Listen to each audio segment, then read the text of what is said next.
One man, 40 million dead. Another, perhaps 70 million. Across all of history, a handful of rulers didn't kill in the hundreds or even the thousands. They killed in the millions, more people than live in entire nations today. Through famine, through terror, through war, and through madness, they erased human lives on a scale almost too vast to comprehend. A purge here, a famine there, an entire civilization drowned in blood. These 6 men became the deadliest rulers who ever lived, and their combined death toll is beyond imagination. Well over 100 million human beings.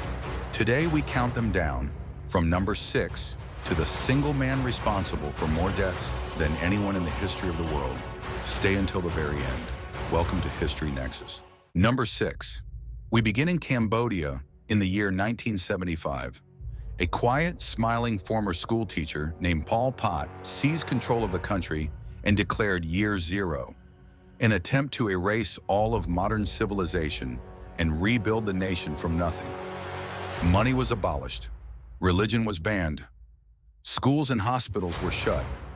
Families were torn apart, and children were taken to be raised as soldiers of the state, taught to spy on their own parents.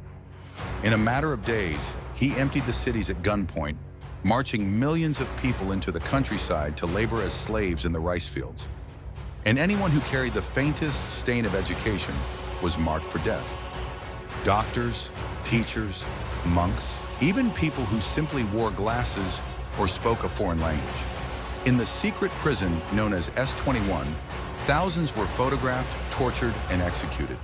Of the roughly 20,000 people who entered, only a handful ever walked out alive.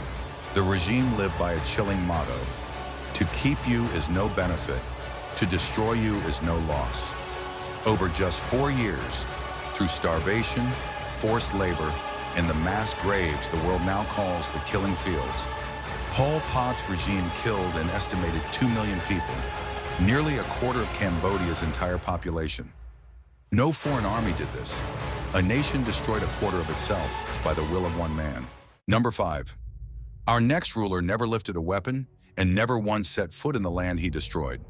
King Leopold II of Belgium convinced the great powers of Europe to hand him a vast region of Central Africa, not as a colony of his country, but as his own personal property. He called it the Congo Free State, and behind a carefully crafted mask of charity and Christian mission, he built a forced labor empire fueled by rubber. Every village was given an impossible quota. Those who failed were whipped with the Xiuquan, a lash of dried hippo hide, or simply mutilated. And to prove they had not wasted bullets, his soldiers were ordered to bring back baskets of severed hands, the hands of men, of women, and of children. Whole families were taken hostage and starved until the rubber came in. Only when photographs of mutilated children finally reached the outside world could the truth no longer be hidden. Over roughly 20 years, an estimated 10 million Congolese died from murder, starvation, and disease, half the population of the entire region. Leopold grew unimaginably rich, raising grand monuments back home with the blood money, and died despised, his funeral procession booed in the streets. He never once saw the horror with his own eyes. Number 4 ruled the largest country on earth and turned it into a machine of fear that devoured its own people. Joseph Stalin trusted no one, and his paranoia became deadly policy. In the Great Purge of the 1930s, he executed hundreds of thousands in staged show trials, where the accused confessed to crimes they had never committed before being shot. Millions more were sent to vanish into the frozen labor camps of the Gulag, worked to death in the Siberian cold. Children were encouraged to inform on their own parents. Entire peoples were deported from their homelands, and his agricultural policies engineered a famine across Ukraine, the Holodomor, that starved millions while their grain was seized and shipped abroad. Even his closest allies were not safe. Estimates of those killed under Stalin range from 9 to 20 million. He is said to have once remarked that a single death is a tragedy, but a million deaths are merely a statistic. He spent his life creating that statistic. Number 3 is a name that few people today even recognize, yet he may have killed more than anyone we have seen so far. In the year 1850, a Chinese man named Xiuquan, who had repeatedly failed the imperial civil service exams, fell into a fever and woke convinced that he was the younger brother of Jesus Christ, sent by God to cleanse China of demons.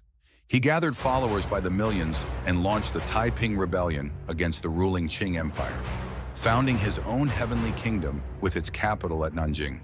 For 14 years, China tore itself apart in what became one of the bloodiest conflicts in all of human history, deadlier even than the First World War. As the war raged, Hong retreated into his palace, surrounded by concubines and consumed by paranoia, while his movement collapsed into infighting and massacre. When imperial forces finally closed in on Nanjing, Hong died, and the city fell in a final bloodbath. By the time it was over, an estimated 20 to 30 million people were dead, from battle, slaughter, and the famine that swept the ruins. One man's delusion had drowned an entire civilization in blood. Number 2 came from nothing, an outcast abandoned on the freezing Mongolian steppe, and built the largest land empire the world has ever seen. Genghis Khan ruled by a single, terrifying principle: submit or be erased. Cities that opened their gates were spared. Cities that resisted were annihilated to the last child, and the Mongols raised pyramids from the skulls of the dead so that the next city would not dare to fight. When one ruler dared to execute his envoys, Genghis wiped that entire civilization off the map, emptying great cities so completely that they never recovered. His conquests are estimated to have killed as many as 40 million people, so many that the world's forests grew back over the emptied farmland, and the planet itself may have briefly cooled. He died and was buried in secret, every witness along the route killed so that his grave would never be found. 8 centuries later, his death toll has been surpassed by only a single man. And here he is, number 1. Mao Zedong, ruler of China for nearly 3 decades, and by most estimates, the man responsible for more human deaths than anyone in history. He built around himself a cult worshipped by hundreds of millions, his words carried in a little red book, like scripture. His great leap forward was meant to transform China into an industrial superpower overnight. Instead, it became the deadliest famine the world has ever known. Farmers were forced into impossible grain quotas and absurd schemes, melting down their own pots and tools in backyard furnaces to produce useless scrap steel. He even ordered the people to exterminate all the sparrows, which only unleashed swarms of locusts that devoured what crops remained. As the harvest collapsed, an estimated 30 to 45 million people starved to death in just 4 years, some so desperate they resorted to eating the dead. Then came the Cultural Revolution, as Mao turned the young against their own teachers and parents, unleashing a decade of chaos, persecution, and millions more deaths.